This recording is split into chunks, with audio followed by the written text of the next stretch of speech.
ఉదయకాల ప్రార్థన. జీవం కలిగిన తండ్రి, జీవాధిపతి, మీకు స్తోత్రాలు, మీకు స్తుతులు, వందనాలు చెల్లిస్తున్నాం ప్రభువా. అయ్యా, నిన్నటి రాత్రి కాలమంతను కూడా మీ కంచె కాపుదల మాకును మా కుటుంబానికి దయచేసినందుకు స్తోత్రాలు. అయా, గతించిన రాత్రంతా మీ రెక్కల చాటున భద్రపరిచి కంటి నిండా నిద్ర దయచేసినందుకు కృతజ్ఞతలు తండ్రి. ఈ యొక్క తండ్రి మరలా నూతనమైన రోజులో మేము సజీవులంగా ప్రవేశించగలిగి ఉన్నాము అంటే అయా, అది మా శక్తి, మా బలము, మా జ్ఞానము ఎంత మాత్రము కాదు. అవును తండ్రి, మీ యొక్క కృపను బట్టే మేము ఈరోజు ఈ ఉదయకాలమున సజీవులంగా ఉన్నాము తండ్రి. అందును బట్టి కృతజ్ఞతాస్తుతులను మీకు చెల్లిస్తున్నాం ప్రభువా. ఎస్ లార్డ్, పరాక్రమము గల శూరుని వలె యెహోవా నాకు తోడయున్నాడు. ఇర్మియా గ్రంథం 20వ అధ్యాయం 11వ వచనం ద్వారా ఈ మాటలు భక్తుడు తండ్రి సెలవిస్తున్నట్లుగా, అవునయ్యా, మీరు మాకు తోడై ఉన్నారు. అయా, పరాక్రమము గల శూరుని వలె మాతో పాటు ఉన్నారు. ఈ రోజున మా జీవితంలో ఎటువంటి ప్రతికూలతలు, ఎటువంటి సమస్యలు, ఎటువంటి శత్రువులు మమ్మల్ని ఏమీ కూడా చెయ్యలేరు అని ధైర్యముగా ముందుకు సాగమని అంటున్నారు తండ్రి.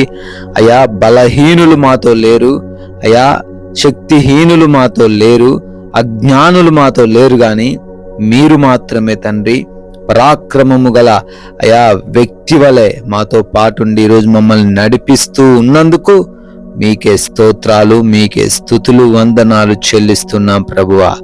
ఈ ఉదయాన్నే లేవగానే ఈ ప్రార్థనలో విశ్వాసముతో ఎంతమంది బిడ్డలైతే ఏకీభవిస్తూ ఉన్నారో ప్రతి ఒక్క బిడ్డను గూర్చి పేరు పేరున ప్రార్థిస్తూ మొర్రబెడుతూ ఉండంగానైనా కృప చూపించండి. వారందరికీ మీరు తోడై ఉండండి అయా. వారి తలంపులు, వారి ఆలోచనలు, వారి ప్రణాళికలు అన్నిటినీ మీకు అప్పగిస్తూ ఉండంగా అన్ని విషయాల్లో కూడా మీ సహాయమును వారికి దయచేయండి తండ్రి. అయినా ఈ రోజున చేస్తూ ఉన్న ప్రతి పనిలోనూ మీ సహాయం కోరుతూ ఉన్నాం ప్రభువా. ప్రతి పనిలోనూ ప్రతి బిడ్డకు సంపూర్ణమైన దీవెనలు దయచేయండి. ఎక్కడా కూడా ఆగిపోకుండా సాగిపోయే వారిగా కృప చూపించండి.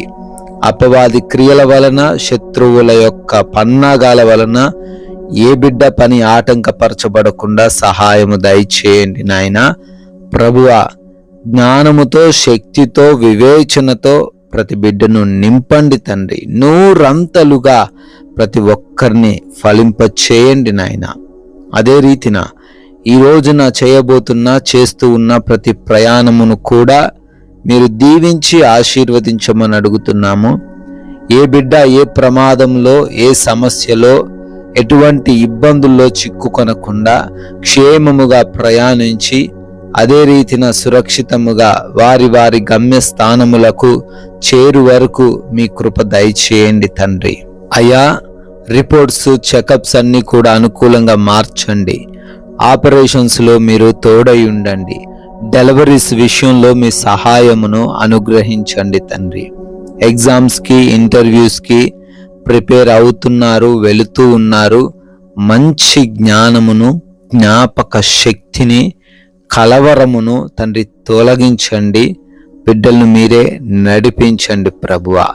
అదేవిధంగా ఎవరు కూడా ఈరోజు ఆకలి బాధ కలిగి లేకుండా, ఎవరు కూడా ఆర్థిక పరమైన ఇబ్బందులు లేకుండా, ఎవరు కూడా అనారోగ్య పరిస్థితులను ఎదుర్కొనకుండా ప్రతి బిడ్డకు మీ సహాయమును దయచేయమని, మీ మహిమైశ్వర్యములో ప్రతి అవసరమును కూడా తీర్చమని అడుగుతున్నాం ప్రభువా.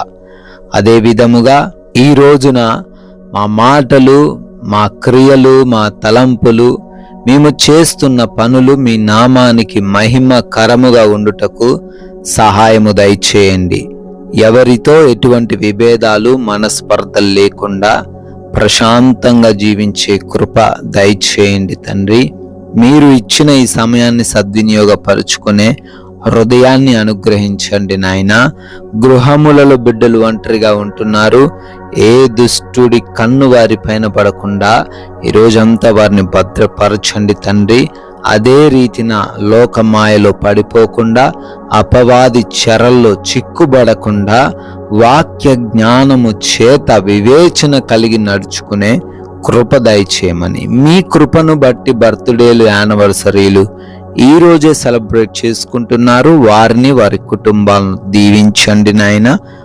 కొందరికైనా మీ నామాన్ని ప్రకటించి రాజ్య వ్యాప్తిలో పాలి భాగస్థులయ్యే ధన్యత మా అందరికీ దయచేయమని యేసుక్రీస్తు వారి జీవం కలిగిన నామముని ప్రార్థన అడిగి వేడుకొని పొందుకొని ఉన్నాము తండ్రి. ఆమేన్, ఆమేన్.